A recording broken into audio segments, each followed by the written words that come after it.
Hey, this weekend the Juggernaut Bolt Action podcast is running their Operation Mincemeat, and we're on day 2 of that.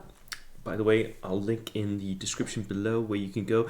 They're actually streaming quite a lot from the event, so if you have the time, go and watch some games. But I just wanted to do a small shout out to the event, and I also wanted to update you on the top 4. What are people actually bringing to this event? Because it's a competitive event. Juggernaut Bold Action podcast, right? Competitive bold action. So I wanted to show you guys what it was. Links for all of this will be in the description, by the way. But see, I have got here the link for their Google Drive. And right now, going into today, Topher, one of the juggers, is in the lead. He has 3 wins as the only person, and he is bringing Hungarians, 21 ordered Hungarians. So he has a company commander, and there's a really good reason for that. He has a civilian car to stick the commander in, which by the way gives him a larger footprint, and at the same time makes him a 6+. Pretty brilliant. Then he has a rifle platoon with a platoon commander and like chaff infantry. These are they're just there to fill out the minimum requirements. He has an armor platoon with 2 Nimrods. These Nimrods are absolutely deadly. Michael from Denmark brought them to the World Open War and didn't do that well, but the Nimrods weren't to blame. Actually, his dice were he couldn't hit with his Nimrods, but a turret-mounted heavy automatic cannon on a 7+. I mean, they're deadly, so deadly. 2 of those, a CV-35 tank. It's got 2 medium machine guns, so it can split fire, deliver the pins that he needs. And again, there's a really clever reason for this. He's got 2 of those, so he can deliver 2 pins fairly. He can be fairly sure of delivering those pins. He's got another rifle platoon, again, chaff infantry, and a truck. I'm not sure what he's using that truck for, but maybe just stick all his guys in, because they can really he can transport 12, and he's got like 5-man units. Another armored platoon, again, double Nimrods and a CV-35. That is 6 pins he can deliver with those machine guns, and he does that because he's bringing Nebelwerfers. 1, 2, 3 of those, which, I mean, if you hit something, you can deliver those final pins with your machine guns. Isn't that brilliant? Love it. Love it to bits.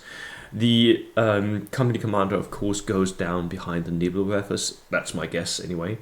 Where he sits and he makes sure that the Nebelwerfers can shoot every single turn. So that is Topher's list. He's in the lead. Right now, today for day 2, Alex Bundags is number 2.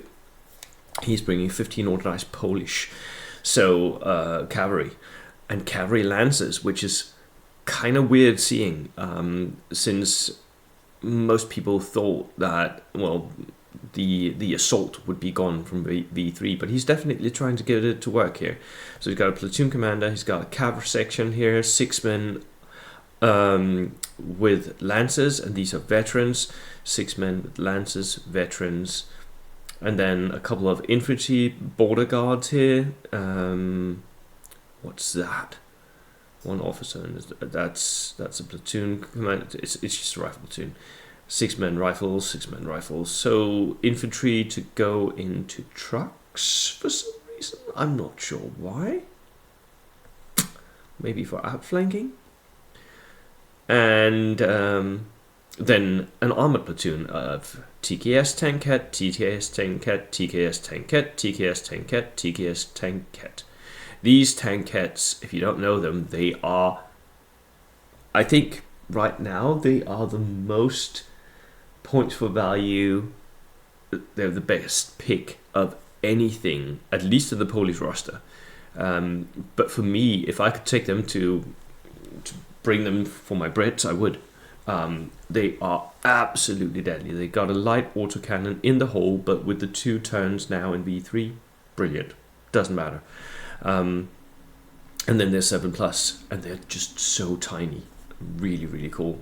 Another armored platoon of 2 more tankettes. Wow, that is 7 tankettes. The cavalry here does not matter. He is running a tankette army. Brilliant, Alex. Love it, love it, love it, love it. And then we have Phil. Let me just check. Phil is 3rd right now.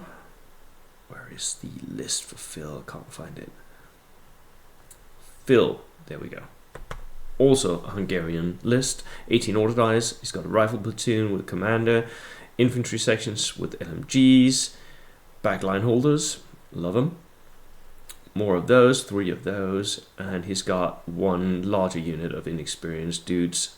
8-man. Don't know what that's for. An artillery platoon with Neberwerfers, 1, 2, and a light AT guns, 2 of those as well. So a good mix here. A heavy weapons platoon. Yeah, this is 2 medium machine gun teams, inexperienced. Love mine. And an armored platoon with Nimrods, of course, and tankettes and a Panzerwerfer. This is a gunline army. It's a really good gunline army. The heavy autocannons, because they're maneuverable, you can just sit back and just shoot, which is what I'm guessing that Phil is doing here. So a very classic gunline army here for version 3. And then we have Ben Andrews. Ben is in 4th place right now. Imperial Japan. Nice going. 16 order dice. Rifle platoon here. Platoon commander, IGA infantry with light machine guns. See, the Japanese players now are shifting their focus to something else. I love it. They have to, because assault is dicey at best, right? Regulars with LMGs here. A couple of smaller units, small-ish units here. Anti-tank rifle team, armored platoon with tankettes. Yeah, these tankettes are also really, really good. They've got an MMG in a turret, and then they've got an HMG in a hull, so they can actually, hurt armor. Love it. Another rifle platoon with paratroopers here. 3 submachine guns, so tough fighter. Nice. These are his assault troops. If he needs to assault, these are the guys doing it. And then, of course, suicide lunge mines. Artillery platoon as well, howitzer. And AA guns, look at that. AA guns are just everywhere now in V3. Right. That was it for me. Good luck to everyone at Mincemeat, and I wish I had the time to sit and watch all day, but I'll link in the description for anyone who wants to go and see. Cheers.